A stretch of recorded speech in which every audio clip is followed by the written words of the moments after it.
जय विश्व बंधु।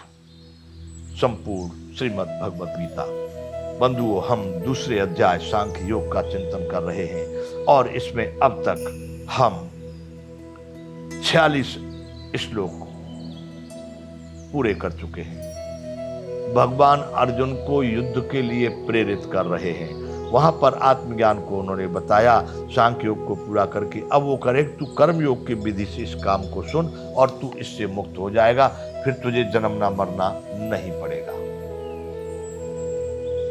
तो भगवान कह रहे थे कि यावान अर्थ उद्पाने सर्वतः संपुलतोदके तावान सर्वेश वेदेशु ब्राह्मण से विजानत है। जिस तरह से बड़े जलाशय के प्राप्त होने के पश्चात छोटे जलाशय से मानव का बहुत बड़ा प्रयोजन नहीं रह जाता, उसी प्रकार ब्रह्म को तत्व से जानने वाले ब्राह्मण का समस्त वेदों में उतना ही प्रयोजन रह जाता है, अर्थात किंचित मात्र, बहुत कम।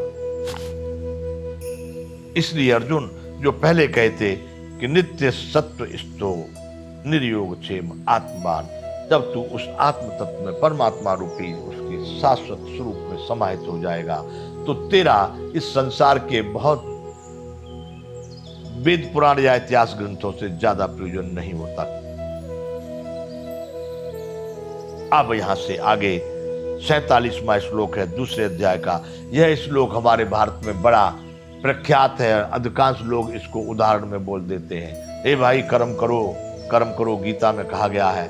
वह यह श्लोक है, कर्मण्येवाधिकारस्ते मा फलेषु कदाचन मां कर्म फल हेतुर्भू मां संगोस्त्व कर्मणे। तेरा कर्म करने में ही अधिकार है, उसके फल में कभी नहीं। कर्मण्य अधिकार अस्ते, कर्म करने में तेरा अधिकार है। मां फलेषु कदाचन, उसके फल में कभी नहीं। इसलिए तू कर्मों के फल का हेतु मत हो तथा तेरी कर्म न करने में भी आसक्ति न हो।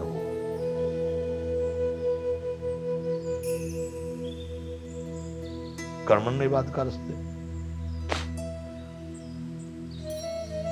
अर्जुन, तेरा कर्म करने में अधिकार है, उसके फल में कभी नहीं। इसलिए तू कर्म के फल का हेतु मत बन। लेकिन भगवान कह रहे हैं कि ऐसा भी नहीं हो कि तेरा कर्म न करने में भी फिर आसक्ति न हो।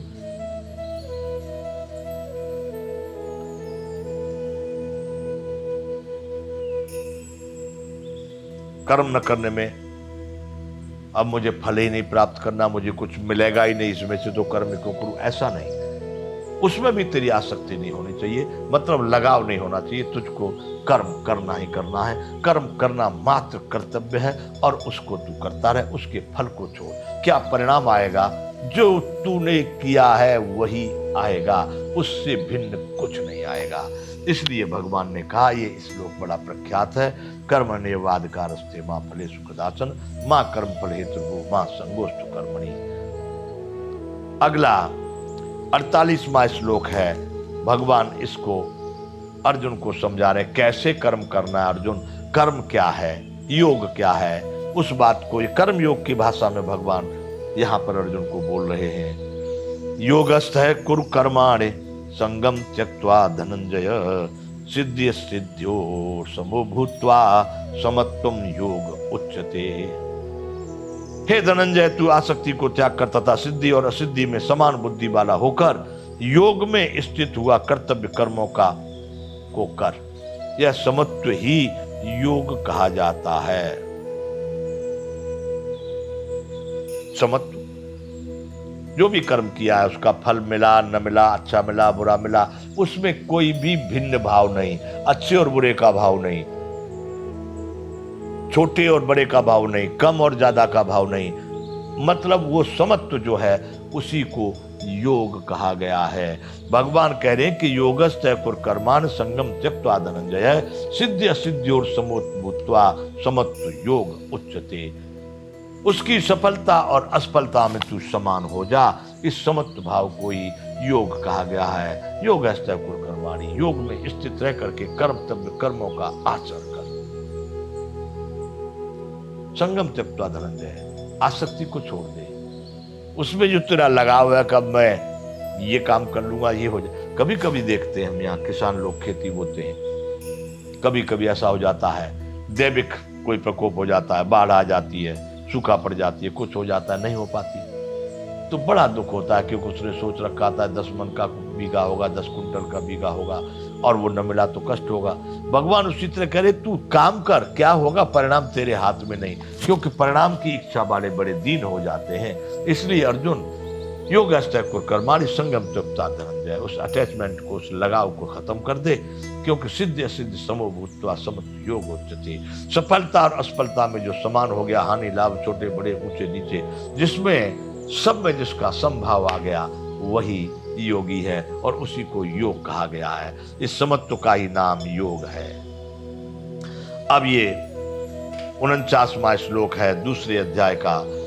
दूरेण हेवरम कर्म बुद्धियोगा धनंजय, बुद्धौ सर्वणं मनवीक्ष कृपणाः फल हेतवः। इस समत्व रूप बुद्धि योग से सकाम कर्म अत्यंत ही निम्न श्रेणी का है। समत्व रूप बुद्धि योग, एक कार्य करने की विधि है समत्व, जो कुछ होगा ठीक है, बिल्कुल अच्छा है, अपने को कुछ उसमें लेना नहीं है हानि और लाभ से, अच्छे और बुरे से। कर्म होगा, कर्म करना कर्तव्य था, किया, ये समत्व रूप बुद्धि योग है। इससे सकाम कर्म अत्यंत निम्न श्रेणी का है। सोच करके करने का, इसमें से ये करूंगा तो इतना प्राप्त होगा, इससे ये मिल जाएगा, ये सकाम है। कामनाओं के साथ जो किया गया वह दुखदायक हो सकता है, इसलिए वह निम्न श्रेणी का। जिसने कुछ कामनाएं नहीं की थी उसके लिए जो हुआ सो ठीक ही हुआ, और जिसने बहुत कुछ उस पर अपेक्षा रख रखी है उसके लिए वह बड़ा निम्न श्रेणी का हो जाएगा। इसलिए हे धनंजय, तू समबुद्धि में ही रक्षा का उपाय ढूंढ। मान अपमान, लाभ हानि, सुख दुख, सर्दी गर्मी, सब में जो समान है उस समबुद्धि में ही तू अपनी रक्षा का उपाय ढूंढ, अर्थात बुद्धि योग का ही आश्रय ग्रहण कर, क्योंकि फल के हेतु बनने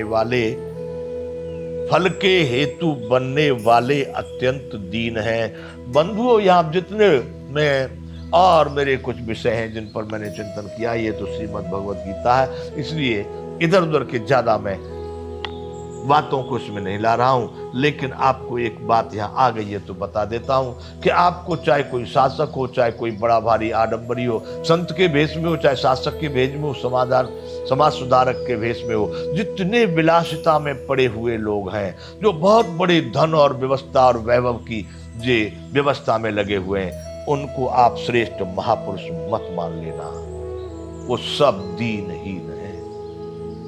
मैं नहीं कह रहा हूं, ये देखो यहां पर भगवान ने कहा, क्योंकि फल के हेतु बनने वाले वो अत्यंत दीन है, वो सभी फल में ही पड़े हुए हैं। इतनी बड़ी व्यवस्था विलासता में पड़े हुए लोग ये भक्त नहीं हो सकते, ये संत नहीं हो सकते। इसलिए बंधुओं, मैं यहां पर बताना चाह रहा हूं कि ये बड़े दीन लोग हैं, इनको आप श्रेष्ठ मान रहे हो, ये भारत के लोगों की एक भूल है। चलो आगे यहां से चलते हैं। अब 50वां श्लोक भगवान कह रहे हैं, बुद्धि युक्तो जहाती है उभे सुकृत दुष्कृते, तस्मात् योगा युजस्व, योग है कर्म सुकौशलम।